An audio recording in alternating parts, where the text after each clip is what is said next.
Esplendor da luz eterna.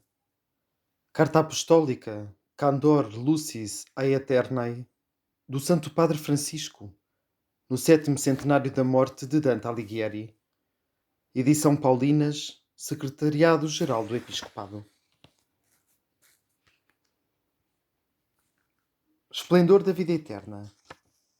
O Verbo de Deus tomou um corpo da Virgem Maria, quando ao anúncio do anjo ela respondeu: Eis a serva do Senhor. O dia em que a liturgia celebra este mistério inefável é particularmente significativo também na vida histórica e literária do insigne poeta Dante Alighieri, profeta de esperança e testemunha da sede de infinito presente no coração do homem. Por isso, nesta ocorrência, desejo unir-me também eu ao coro numeroso de quantos querem honrar a sua memória no 7º centenário da sua morte. Em Florença, de facto, o ano tinha início, segundo o Compto Ab Incarnatione, em 25 de março. Próxima do equinócio da primavera e vista na perspectiva pascal, tal data aparecia associada quer com a criação do mundo, quer com a redenção realizada por Cristo na cruz, início da nova criação. À luz do Verbo encarnado, convida a contemplar o desígnio do amor que é o próprio coração e a fonte inspiradora da obra mais célebre do poeta, a Divina Comédia. No último canto desta, o acontecimento da encarnação é lembrado por São Bernardo com estes versos famosos. No ventre teu reacendeu-se amor, e em paz eterna fez que germinasse a seu calor assim tão bela flor. Mas, já no purgatório, Dante representara a cena da Anunciação esculpida num penhasco rochoso. Por isso, nesta circunstância, não pode faltar a voz da Igreja que se associa à comemoração unânime do homem e do poeta Dante Alighieri. Melhor do que muitos outros, soube exprimir, com a beleza da poesia, a profundidade do mistério de Deus e do amor. O seu poema, a expressão sublime do gênio humano, é fruto de uma nova e profunda inspiração, de que o poeta aliás tem consciência, quando fala dele como o poema santo que consagro, em que puseram mão o céu e a terra.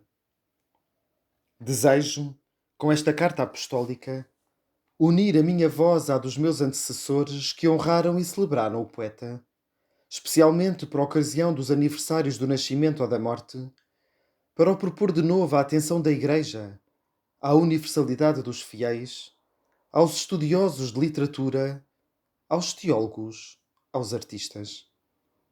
Recordarei brevemente estas intervenções, focando a atenção nos pontífices do último século e nos seus documentos de maior relevo.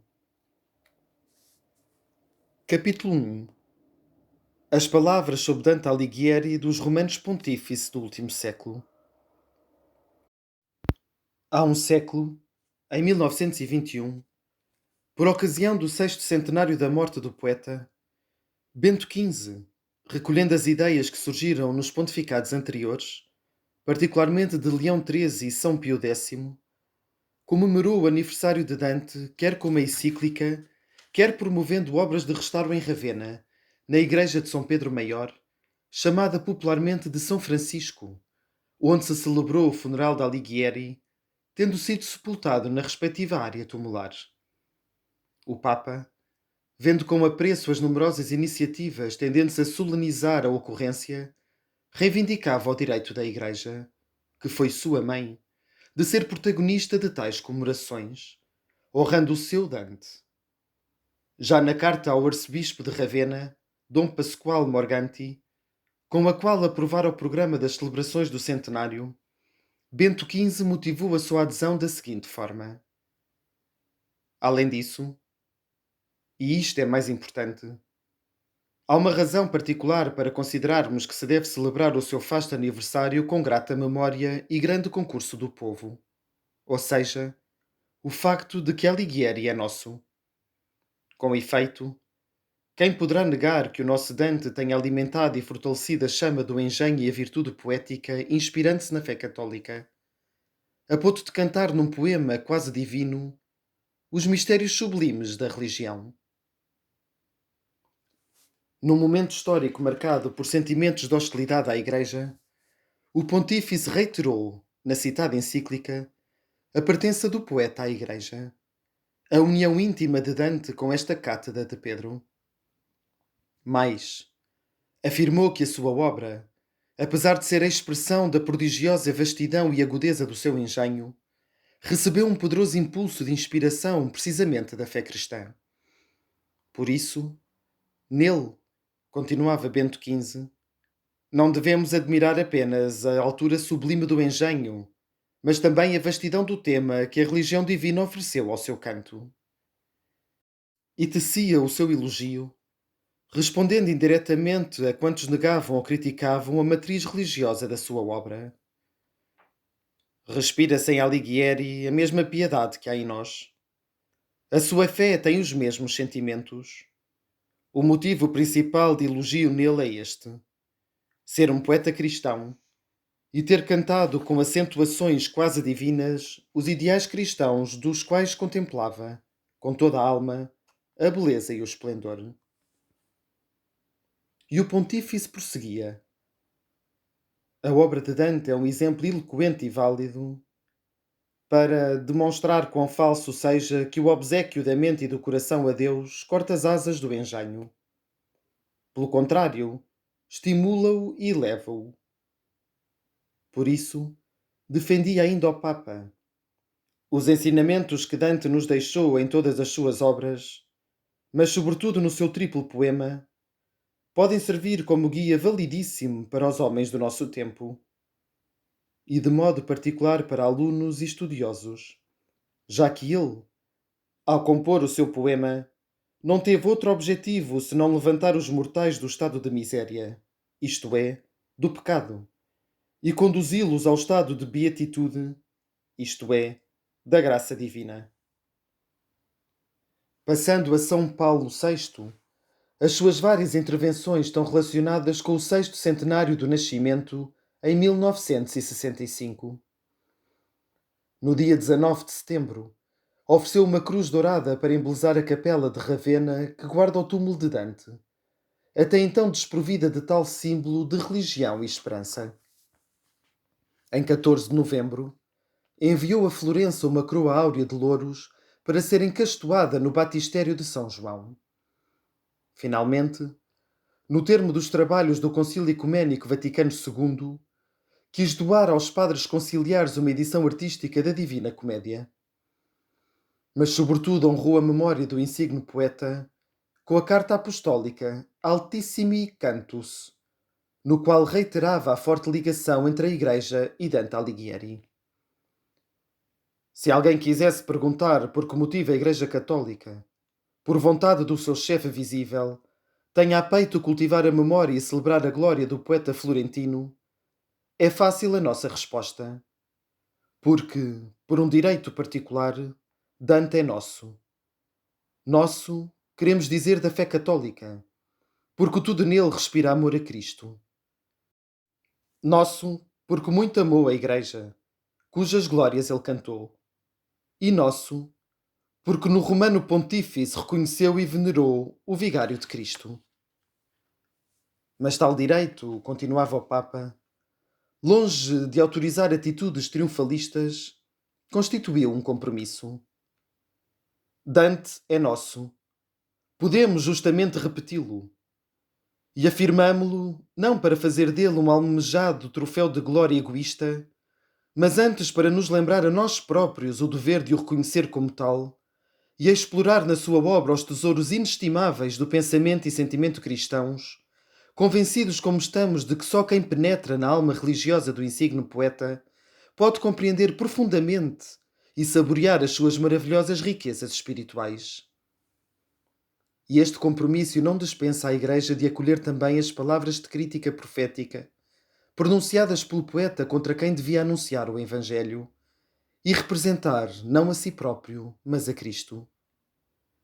Nem me custa recordar que a voz de Dante se ergueu, pungente e severa, contra mais de um romano pontífice e teve amargas reprimendas para instituições eclesiásticas e pessoas que foram ministros e representantes da Igreja. Contudo, resulta claro que tais atitudes inexoráveis nunca abalaram a sua fé católica firme, nem o seu afeto filial à Santa Igreja. Depois, Paulo VI ilustrava as características que fazem do poema de Dante uma fonte de riqueza espiritual ao alcance de todos. O poema de Dante é universal. Na sua amplitude imensa, abraça céu e terra, eternidade e tempo, os mistérios de Deus e as vicissitudes dos homens, a doutrina sagrada e a que deriva da luz da razão, os dados da experiência pessoal e as memórias da história. Mas, sobretudo, especificava a finalidade intrínseca da obra de Dante, particularmente da Divina Comédia. Finalidade essa nem sempre claramente apreciada e avaliada. O objetivo da Divina Comédia é primariamente prático e transformador. Não se propõe apenas ser poeticamente bela e moralmente boa, mas capaz de mudar radicalmente o homem e levá-lo da desordem à sabedoria, do pecado à santidade, da miséria à felicidade, da visão terrificante do inferno à contemplação beatificante do paraíso. Num momento histórico denso de tensões entre os povos, o Papa tinha a peito o ideal da paz e encontrava na obra do poeta uma reflexão preciosa para a promover e suscitar. Esta paz dos inimigos, das famílias, das nações, da sociedade humana, paz interna e externa, paz individual e pública, tranquilidade da ordem, é perturbada e abalada porque são espezinhadas a piedade e a justiça. E, para restaurar a ordem e a salvação, são chamadas a trabalhar em harmonia a fé e a razão, Beatriz e Virgílio, a cruz e a águia, a Igreja e o Império. Nesta linha, assim definia a obra poética na perspectiva da paz. A Divina Comédia é poema da paz, lúgubre canto da paz perdida para sempre é o inferno, suave canto da paz esperada é o purgatório, epinício triunfal de paz eterna e plenamente possuída é o paraíso. Nesta perspectiva, continuava o Pontífice, a Divina Comédia é o poema da melhoria social na conquista de uma liberdade que está isenta da escravidão do mal e nos leva a encontrar e amar a Deus, professando um humanismo cujas qualidades julgamos ter ficado bem esclarecidas. E Paulo VI reiterava uma vez mais quais eram as qualidades do humanismo de Dante. Em Dante, todos os valores humanos, intelectuais, morais, afetivos, culturais, civis, são reconhecidos, exaltados. E é muito importante notar que este apreço e honra se verificam enquanto ele mergulha no divino, quando a contemplação teria podido anular os elementos terrenos. Daí, afirmava o Papa, nasce, e justamente, o apelativo de sumo poeta e o atribuno de divina dada à comédia, bem como a proclamação de Dante como senhor do altíssimo canto no íncipe da própria carta apostólica. Além disso, avaliando as qualidades artísticas e literárias extraordinárias de Dante, Paulo VI reiterava um princípio por ele afirmado muitas outras vezes. A teologia e a filosofia têm com a beleza ainda outra relação, e é esta. A beleza, ao emprestar à doutrina o seu vestido e ornamento, com a suavidade do canto e a visibilidade da arte figurativa e plástica, abre a estrada para os seus preciosos ensinamentos chegarem a muitos. As pesquisas profundas, os raciocínios subtis resultam inacessíveis aos humildes, que são uma multidão, e famintos, também eles do pão da verdade. Entretanto, estes percebem, sentem e apreciam o influxo da beleza, e por este veículo brilha mais facilmente para eles a verdade em nútrios.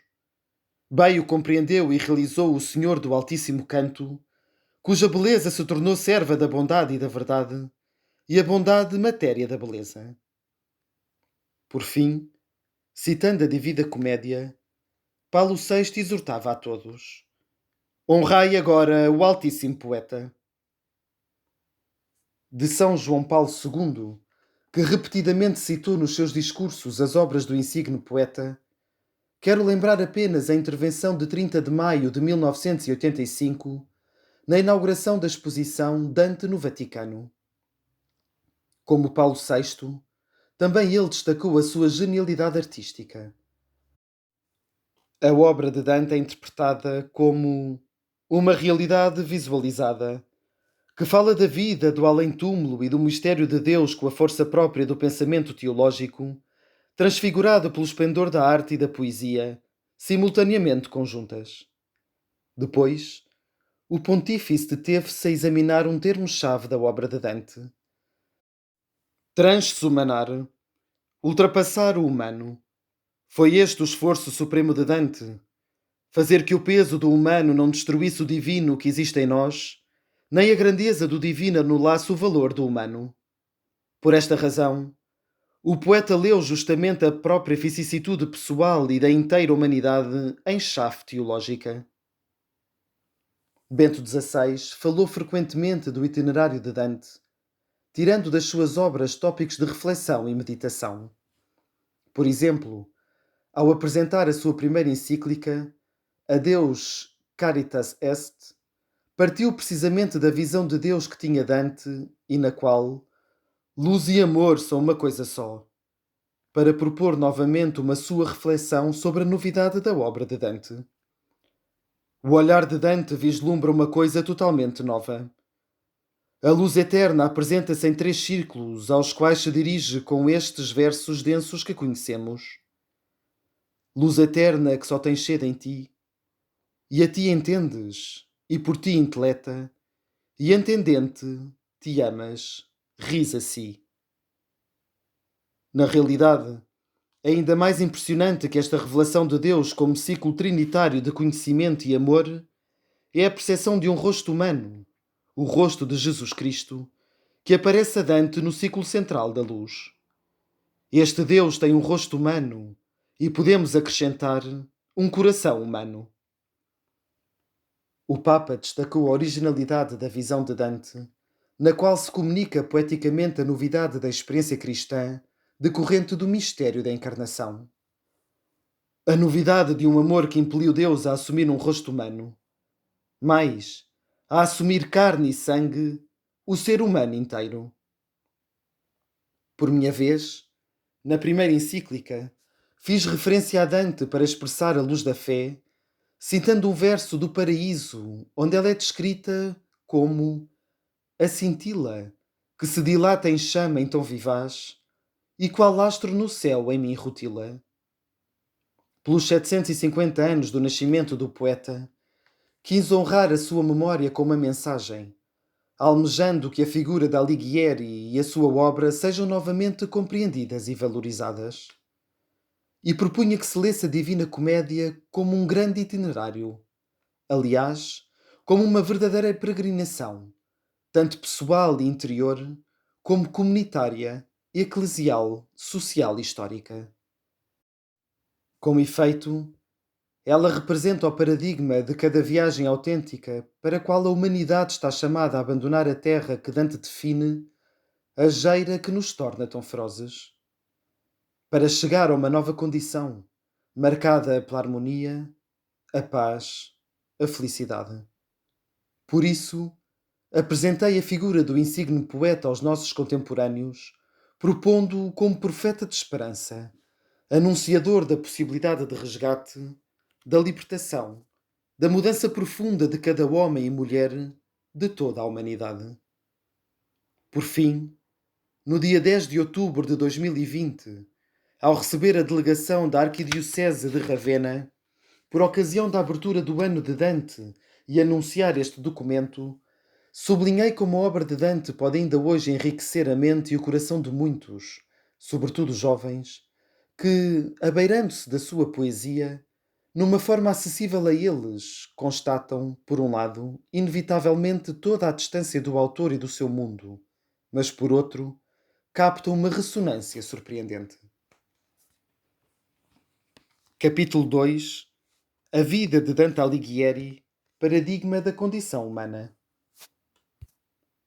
Com esta carta apostólica, Desejo também eu abeirar-me da vida e obra do ilustre poeta para captar precisamente esta ressonância, manifestando tanto a atualidade como a sua perenidade, e recolher aquelas advertências e reflexões que ainda hoje são essenciais não apenas para os crentes, mas para toda a humanidade. Com efeito, a obra de Dante é parte integrante da nossa cultura, remete-nos para as raízes cristãs da Europa e do Ocidente, representa o património de ideais e valores que também hoje a Igreja e a sociedade civil propõem como base da convivência humana, na qual podemos e devemos reconhecer-nos todos irmãos. Sem me embrenhar na complexa história pessoal, política e judiciária de Alighieri, gostaria de lembrar apenas alguns momentos e factos da sua existência, pelos quais ele aparece extraordinariamente próximo de muitos dos nossos contemporâneos e que são essenciais para compreender a sua obra. À cidade de Florença, onde nasceu em 1265 e se casou com Gemma Donati, gerando 4 filhos, esteve primeiramente ligado por um forte sentimento de pertença, o qual, por causa de dissensões políticas, com o tempo se transformou em aberto contraste. Contudo, nunca morreu nele o desejo de lá regressar, só pelo afeto que continuou em todo o caso a nutrir pela sua cidade, mas sobretudo para ser coroado poeta lá onde recebera o batismo e a fé.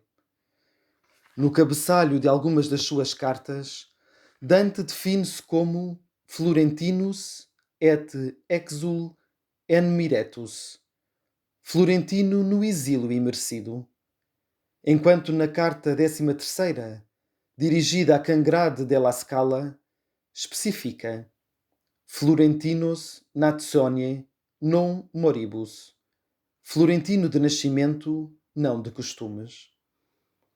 Guelfo da fação branca, vê-se envolvido no conflito entre guelfos e gibelinos, entre guelfos brancos e negros, e depois de ter ocupado cargos públicos cada vez mais importantes até se tornar priores, em 1302, devido às vicissitudes políticas adversas, é exilado por 2 anos, banido dos cargos públicos e condenado ao pagamento de uma multa. Dante rejeita a sentença, em sua opinião injusta, e o julgamento contra ele torna-se ainda mais severo.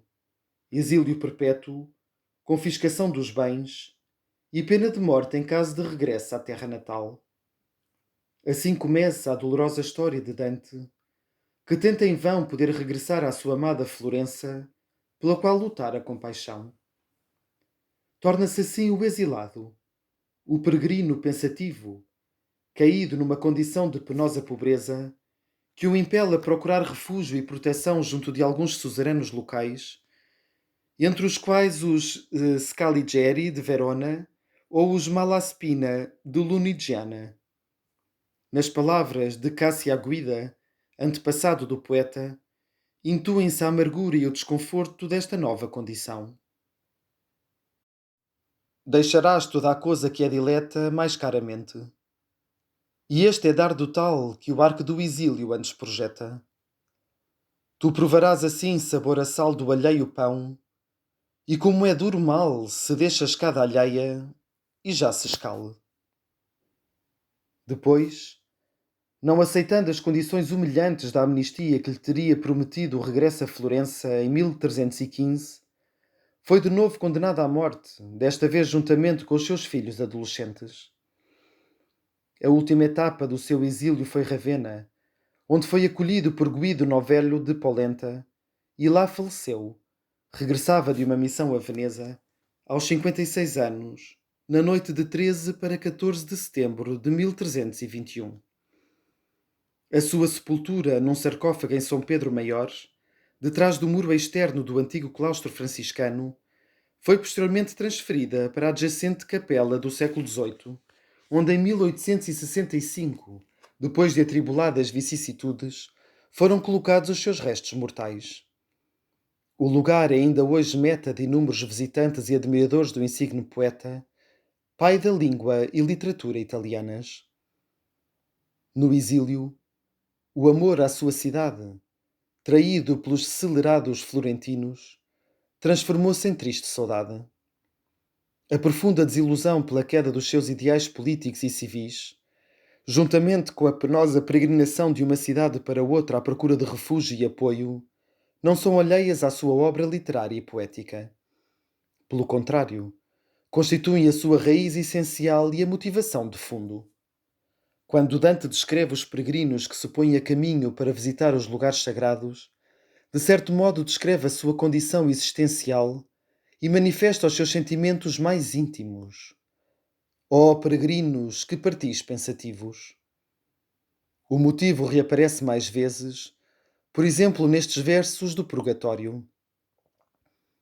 Como romeiros pensativos lançam, cruzando pela via gente ignota, apenas um olhar e não descansam. A pungente melancolia de Dante peregrino e exilado adivinha-se também nos famosos versos do canto oitavo do Purgatório. Era a hora em que a saudade aos navegantes regressa e os enternece já de cor, o adeus a amigos doces dito antes.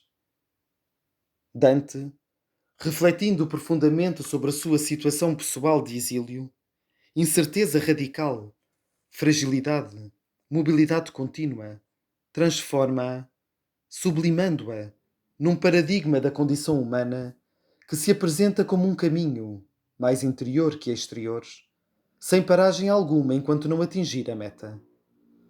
Deparamo-nos assim com dois temas fundamentais de toda a obra de Dante.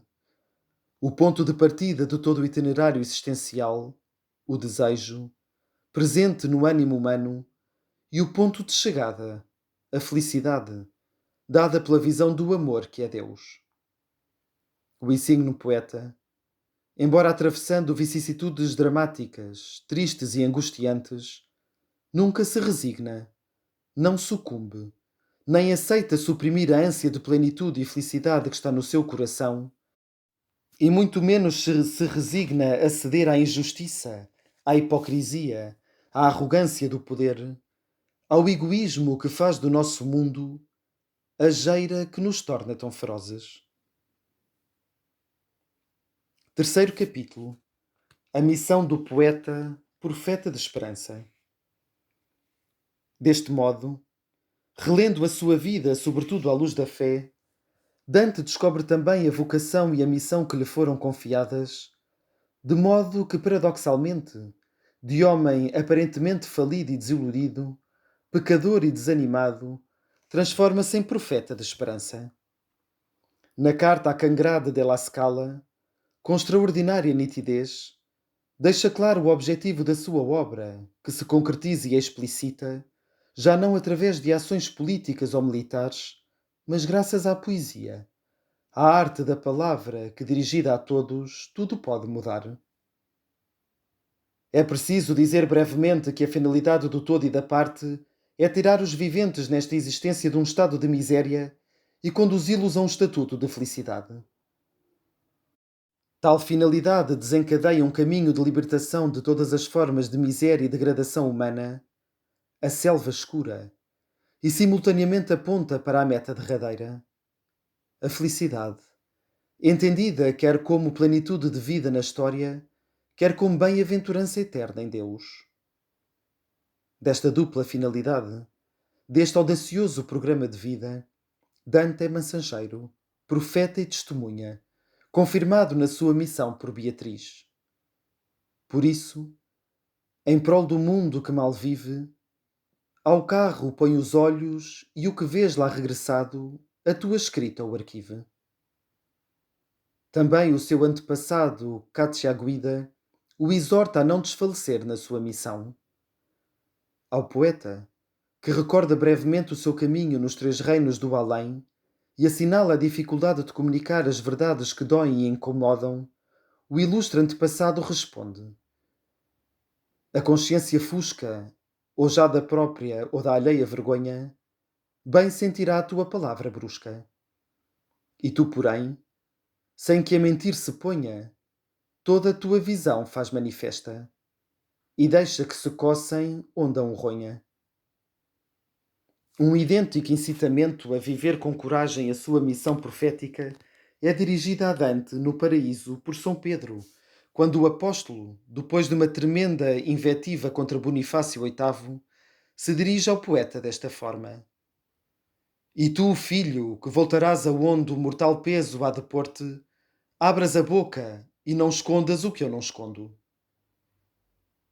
Assim, na missão profética de Dante, inserem-se também a denúncia e a crítica contra os crentes, tanto pontífices como simples fiéis, que atraiçoam a adesão a Cristo e transformam a Igreja num instrumento em prol dos próprios interesses, esquecendo o espírito das bem-aventuranças e a caridade para com os pequenos e os pobres, e idolatrando o poder e a riqueza.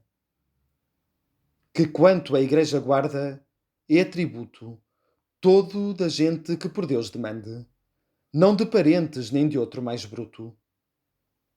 Mas através das palavras de São Pedro Damião, São Bento e São Pedro, o poeta, ao mesmo tempo que denuncia a corrupção de alguns setores da Igreja, faz-se porta-voz de uma renovação profunda e invoca a providência para que a favoreça e torne possível. Mas a alta providência, que a Cipião foi a romana glória nas mãos pondo, cedo virá em minha concessão. E assim, Dante exilado, peregrino, frágil, mas agora forte pela profunda e íntima experiência que o transformou, renascido graças à visão que das profundezas dos infernos, da mais degradada condição humana, o elevou à própria visão de Deus, ascende a mensageiro de uma nova existência, a profeta de uma nova humanidade que anseia pela paz e a felicidade. Capítulo 4. Dante, cantor do desejo humano. Dante é capaz de ler o coração humano em profundidade. E em todos, mesmo nas figuras mais abjetas e molestas, consegue vislumbrar uma centelha de desejo de alcançar alguma felicidade, uma plenitude de vida. Detém-se a escutar as almas que encontra, dialoga com elas, interpela-as para se adentrar e participar nos seus tormentos ou na sua beatude. Assim, partindo da sua condição pessoal, o poeta fez-se intérprete do desejo que todo o ser humano tem de continuar o caminho enquanto não chegar ao destino final, não encontrar a verdade, a resposta aos porquês da existência, enquanto o coração, como já afirmava Santo Agostinho, não encontrar repouso e paz em Deus. No convívio, analisa precisamente o dinamismo do desejo.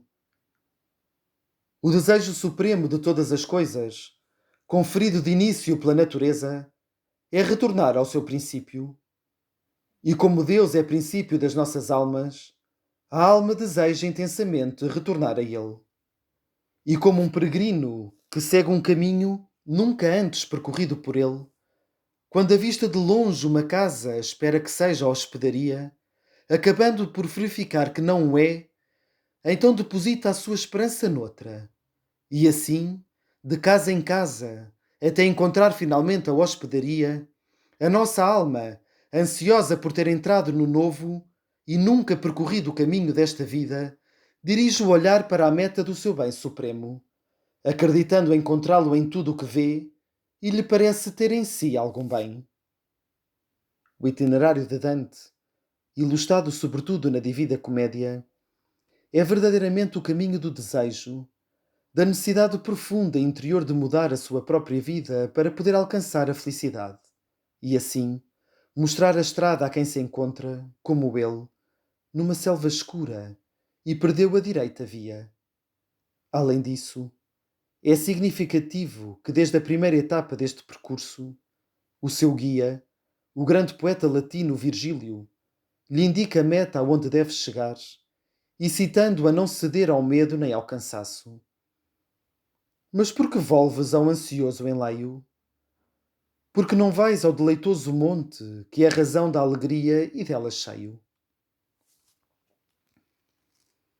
Capítulo 5. Poeta da misericórdia de Deus e da liberdade humana.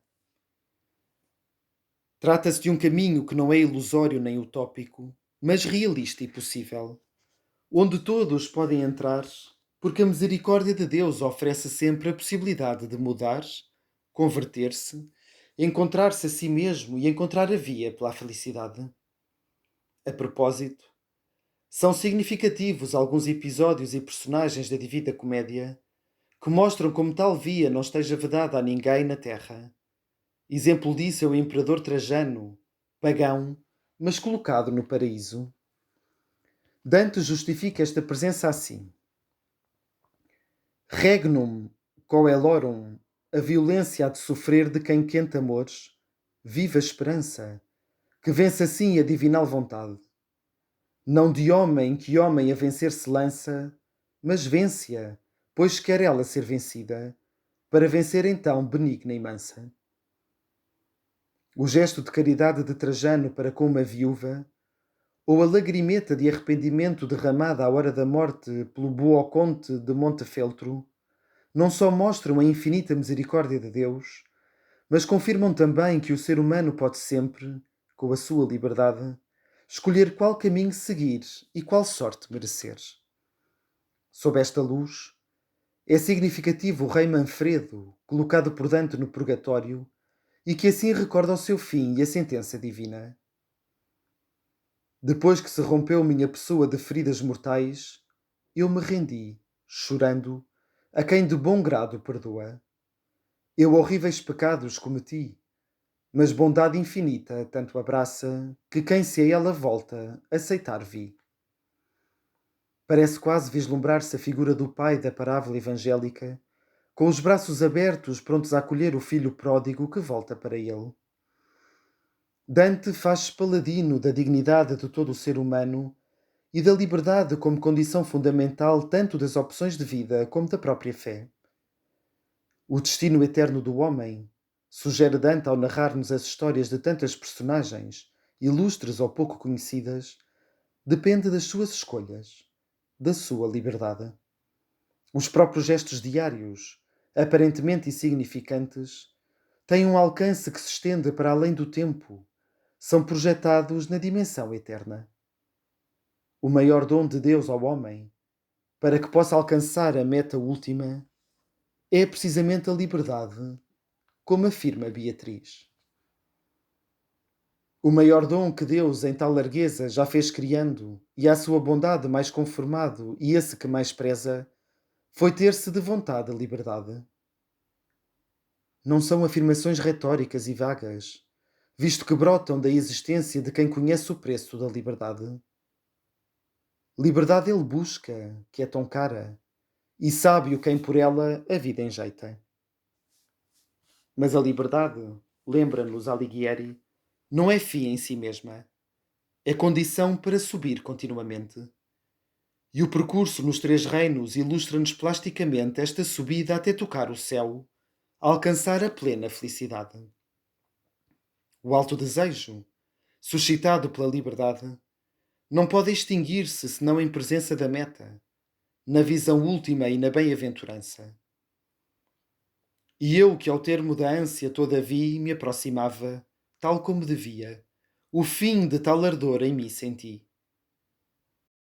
Depois o desejo faz também oração, súplica, intercessão, canto que acompanha e assinala o itinerário de Dante, tal como a oração litúrgica cadencia as horas e os momentos da jornada. A paráfrase do Pai Nosso, que o profeta propõe, entrelaça o texto do Evangelho com a experiência pessoal, com as suas dificuldades e sofrimentos. Venha a nós do teu reino assim tamanho a paz, que só por nós não vamos ter. Dá-nos hoje a maná quotidiana, sem a qual por este áspero deserto, atrás vai quem avante mais se afana. A liberdade de quem acredita em Deus como Pai misericordioso não pode senão confiar-se a Ele na oração, não sendo por isso minimamente lesada, mas antes reforçada. Capítulo 6. A imagem do homem na visão de Deus. No itinerário da Divina Comédia, como já sublinhava o Papa Bento XVI, o caminho da liberdade e do desejo não traz consigo, como porventura se poderia imaginar, uma redução do humano na sua realidade concreta. Não aliena a pessoa de si mesma, não anula nem negligencia o que constituiu a sua existência histórica. Com efeito, mesmo no paraíso, Dante representa os bem-aventurados. As alvas, no seu aspecto corpóreo, evoca os seus afetos e emoções, os seus olhares e gestos. Em resumo, mostra-nos a humanidade na sua perfeição completa de alma e corpo, prefigurando a ressurreição da carne. São Bernardo, que acompanha Dante no último trecho do caminho, mostra ao poeta as crianças presentes na rosa dos bem-aventurados e convida-o a observá-las e a ouvi-las. Dos rostos podes vê-lo se os prescrutas e também pelas vozes pueris, se já os bem contemplas e os escutas. Resulta comovente ver como esta manifestação dos bem-aventurados na sua luminosa humanidade integral é motivada não só por sentimentos de afeto pelos seus entes queridos, mas sobretudo pelo desejo explícito de voltar a ver os seus corpos, as feições terrenas. Seus corpos desejando antes da morte, talvez não só por si, mas pela mãe, pelo pai, pelos mais que cada amava, antes de eterna chama ser também. E, finalmente, no centro da visão última, no encontro com o mistério da Santíssima Trindade, Dante vislumbra precisamente um rosto humano, o de Cristo, da palavra eterna feita carne no seio de Maria. E na profunda e clara subsistência do alto lume 3 círculos vivir, de 3 cores e de uma continência. Nessa circulação, que assim concepta parecia em ti lume refletido, dos olhos meus um pouco circunspecto, dentro de si, do próprio colorido, me apareceu pintada a nossa éfis. Só na visão de Deus se aplaca o desejo do homem e termina todo o seu fatigoso caminho. Então a mente me era percutida por um fulgor em que seu querer veio. Foi a alta fantasia aqui colhida. O mistério da encarnação, que hoje celebramos, é o verdadeiro centro inspirador e o núcleo essencial de todo o poema. Nele realiza-se o que os padres da Igreja chamavam divinização, admirabile commercium, o prodigioso intercâmbio, pelo qual, ao mesmo tempo que Deus entra na nossa história fazendo-se carne, o ser humano, com a sua carne, pode entrar na realidade divina, simbolizada pela rosa dos bem-aventurados.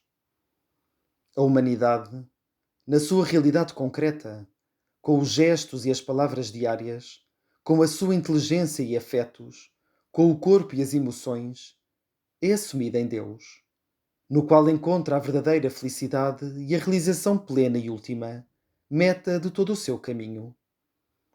Dante havia desejado e previsto esta meta no início do paraíso. Mas o desejo aceso então surgiu de ver aquela essência em que se vê como nossa natura e Deus se uniu. Lá se verá o que se tem por fé, não demonstrado, mas por si anoto, qual verdade primeira que o homem crê. Capítulo 7. As 3 mulheres da Divina Comédia: Maria, Beatriz, Luzia. Cantando o mistério da encarnação, fonte de salvação e alegria para toda a humanidade, Dante não pode deixar de cantar os louvores de Maria, a Virgem Mãe, que com o seu sim, com a sua aceitação plena e total do projeto de Deus, torna possível que o Verbo se faça carne. Na obra de Dante, encontramos um tratado estupendo de Mariologia, com acentuações líricas sublimes, particularmente na oração pronunciada por São Bernardo, sintetiza toda a reflexão teológica sobre Maria e a sua participação no mistério de Deus. Virgem e Mãe, que és filha de teu Filho, humilde e alta mais que criatura, de eterno querer termo fixo e brilho, aquela és que a humanal natura tanto nobilitaste, que o fator não desdenhou fazer de si feitura. O oxímoro inicial e a sucessão de termos antitéticos destacam a originalidade da figura de Maria, a sua beleza singular. São Bernardo, mostrando os bem-aventurados colocados na rosa mística, convida Dante a contemplar Maria, que deu as feições humanas ao Verbo encarnado. Contempla agora a face tal que a Cristo mais se assemelha, pois sua clareza só te pode dispor a veres Cristo. O mistério da encarnação é de novo evocado pela presença do arcanjo Gabriel. Dante pergunta a São Bernardo: quem é esse anjo em tão festivo jogo, que na nossa rainha o olhar atina, e tão enamorado é, quase fogo? E o santo responde: ele é esse que levou a palma lá a Maria, quando o Filho de Deus quis carregar com toda a nossa alma. A referência a Maria é constante em toda a Divina Comédia. Ao longo do percurso no purgatório, é o modelo das virtudes que se opõe aos vícios. É a estrela da manhã que ajuda a sair da selva escura para se encaminhar rumo ao monte de Deus. É a presença constante, através da sua invocação, nome da bela flor que sempre rogo, manhã e tarde, que prepara para o encontro com Cristo e com o mistério de Deus. Dante, que nunca está sozinho no seu caminho, mas se deixa guiar primeiro por Vigílio, símbolo da razão humana, e depois por Beatriz e São Bernardo, agora, graças à intercessão de Maria, pode chegar à pátria e gozar a alegria plena desejada em cada momento da existência. E ainda me destila ao coração dulçor que lhe começa. Não nos salvamos sozinhos, parece repetir-nos o poeta, consciente da sua insuficiência. Por mim próprio não venho. É necessário que o caminho seja empreendido em companhia de quem nos possa apoiar e guiar com sabedoria e prudência. Neste contexto, resulta significativa a presença feminina. No início do fatigoso itinerário, Virgílio, o primeiro guia, conforta e encoraja Dante a prosseguir, porque três mulheres intercedem por ele e o hão de guiar. Maria, a Mãe de Deus, figura da caridade. Beatriz, símbolo de esperança. Santa Luzia, imagem da fé. Com palavras comoventes, assim se apresenta Beatriz. Eu sou Beatriz, ora a fazer-te andar. Do lugar venho a que voltar pretendo, e amor me move, que me faz falar. Afirmando que a única fonte que nos pode dar a salvação é o amor divino que transfigura o amor humano. Depois, Beatriz remete para a intercessão de outra mulher, a Virgem Maria. Uma gentil senhora no céu plange o impedimento a que enviar-te entendo, e o mais duro juízo assim confrange. Depois intervém Luzia, que se dirige a Beatriz. Beatriz, divina loa verdadeira, pois não socorrerás quem te amou tanto, que abandonou por ti vulgar fileira. Dante reconhece que somente quem é movido pelo amor pode verdadeiramente apoiar-nos no caminho e levar-nos à salvação, ao renovamento da vida e, consequentemente, à felicidade. Capítulo 8. Francisco, esposo da Senhora Pobreza. Na cândida rosa dos bem-aventurados, em cujo centro brilha a figura de Maria, Dante coloca também numerosos santos, cuja vida e missão esboça, para os propor como figuras que, na realidade concreta da sua existência e mesmo através de numerosas provações, alcançaram a finalidade da sua vida e da sua vocação.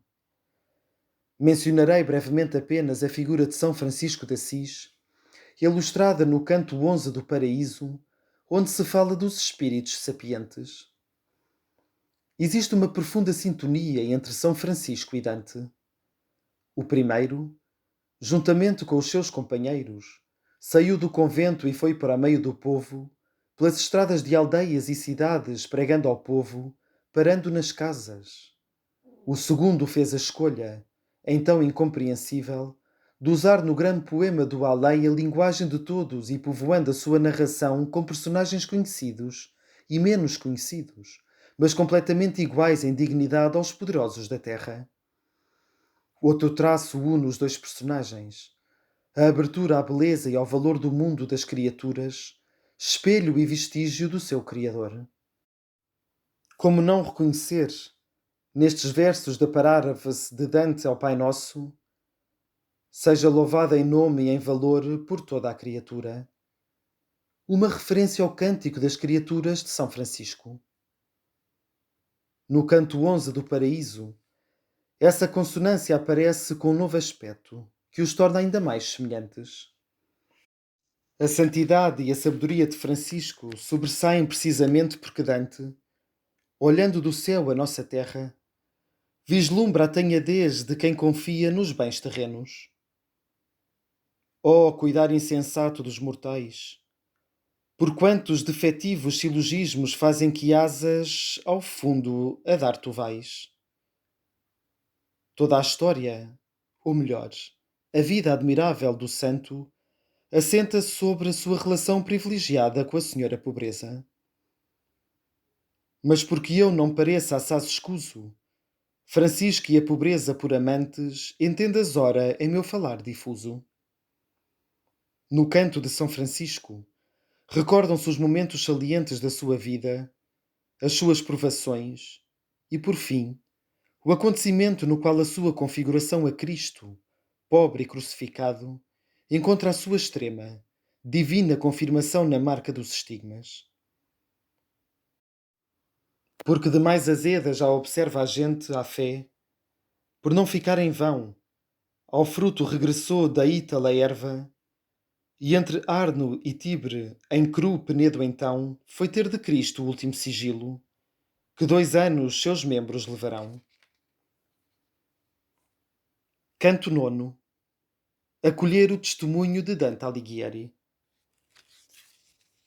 No final deste olhar sintético à obra de Dante Alighieri, uma mina quase infinita de conhecimentos, experiências, considerações em todos os campos da pesquisa humana, impõe-se uma reflexão. A riqueza de figuras, narrações, símbolos, imagens sugestivas e atraentes que Dantes nos propõe, suscita certamente admiração, maravilha, gratidão.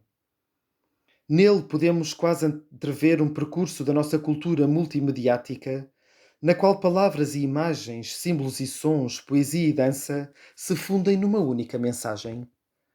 Assim se compreende porque o seu poema tem inspirado a criação de inúmeras obras de arte de todo o género. Mas a obra do insigne poeta suscita também alguns desafios para os nossos dias. Que poderá ela comunicar-nos no nosso tempo? Terá ainda algo a dizer-nos, a oferecer-nos? Terá a sua mensagem alguma função a desempenhar também por nós na atualidade? Poderá ainda interpelar-nos? Hoje, Dante, tentemos fazer-nos intérpretes da sua voz. Não nos pede para ser simplesmente lido, comentado, estudado, analisado. Pede-nos, sobretudo, para ser escutado, ser de certo modo imitado, fazer-nos seus companheiros de viagem, porque quer-nos mostrar, também hoje, qual é o itinerário para a felicidade, a direita via para viver plenamente a nossa humanidade, superando as selvas escuras onde perdemos a orientação e a dignidade.